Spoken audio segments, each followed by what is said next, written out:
He holds before his soul his image of perfection and unconsciously tells himself, forget about the disgraceful creature you actually are.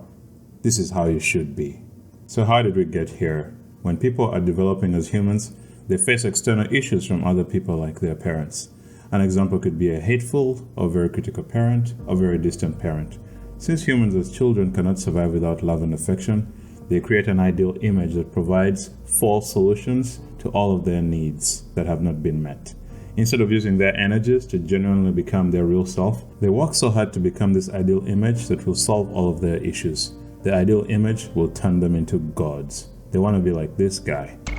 Yes! I am invincible! In this video, we will see how the person creates a set of rules, an internal dictatorship in their mind that will guide them to this idealized image. Of course, we wouldn't have this video if this way of living led to butterflies and roses, so stick around and see how our lives get twisted on this journey. If you're serious about improving yourself, it would be nice for you to watch all the videos in this playlist that lead up to this video, for we have to understand step by step if we are to save ourselves or our loved ones.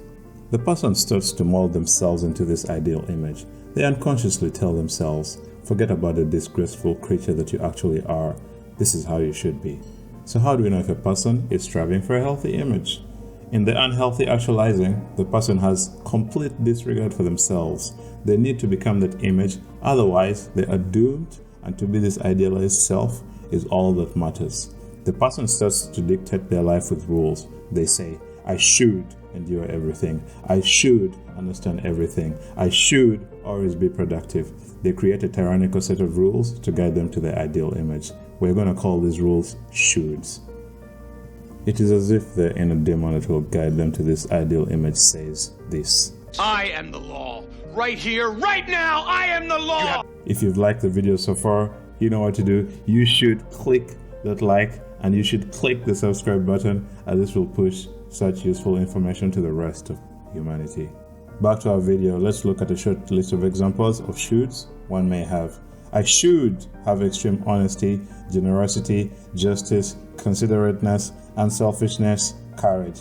I should be the perfect lover, teacher, student. I should be able to endure everything. I should like everyone. I should not be attached to anything or anybody. Nothing should matter to me. I should never feel hurt. I should always be peaceful and unperturbed. I should always enjoy life. I should always control my feelings. I should know, understand, and foresee everything. I should be able to solve every problem in no time. I should never be sick or tired. I should always be able to find a job. I should always be able to do things in 1 hour, which can only be done in 2 to 3 hours. Should have worn a condom. These are just examples of too difficult or too rigid rules that the person can dictate for themselves. Now, of course, if you're scared right now, do not give up on your pursuit of excellence. The same action could be healthy or mentally unhealthy. A good example is the should of I must be the most courageous. The healthy person is courageous because he understands that it is good for society. He is courageous because he knows it will help him live a better life.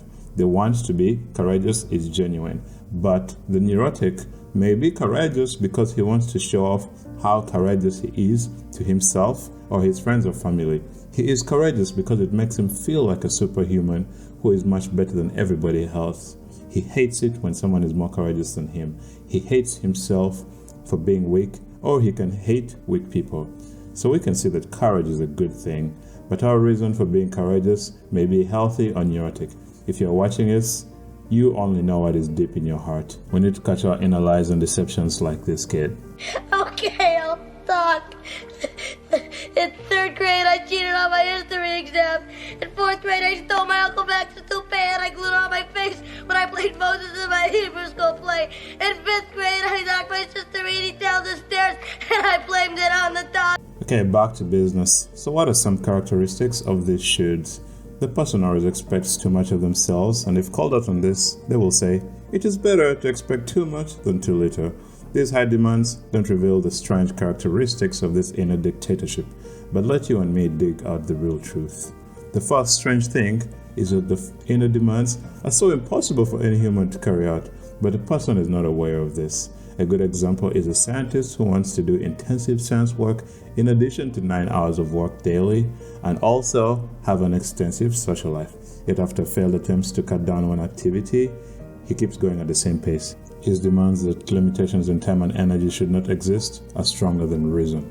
Another example is a woman whose friend had relationship issues. She had only met the friend's husband a few times in social situations, but she felt that she should have been able to tell her friend whether the marriage would work out beforehand. She felt that she should have had a sixth sense to one of all of these things. She hated herself for not recognizing this impossible situation beforehand.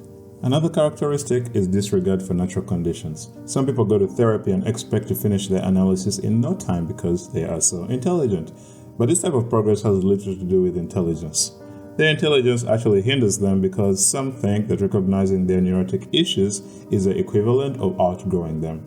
They ignore that this is patient work and neurotic issues will persist as long as the emotional necessities for having them have not changed.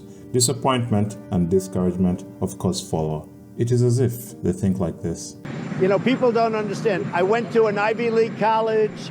I was a nice student. I did very well. I'm a very intelligent person. Unfortunately, it doesn't work like that.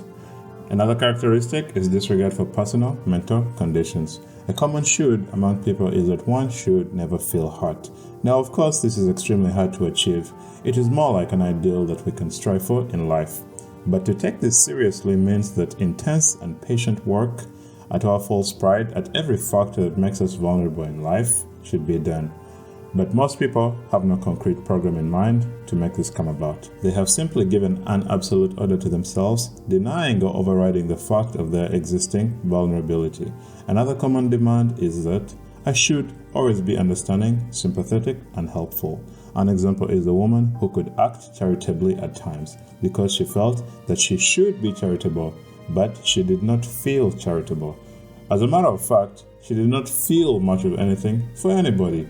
She was constantly afraid that somebody would take advantage of her. Now, if you didn't see it already, people are so blind to their shoulds. But why? Remember that the goal of the person is to transform themselves into the ideal image. The idea on which they operate is that nothing should be or is impossible for the person.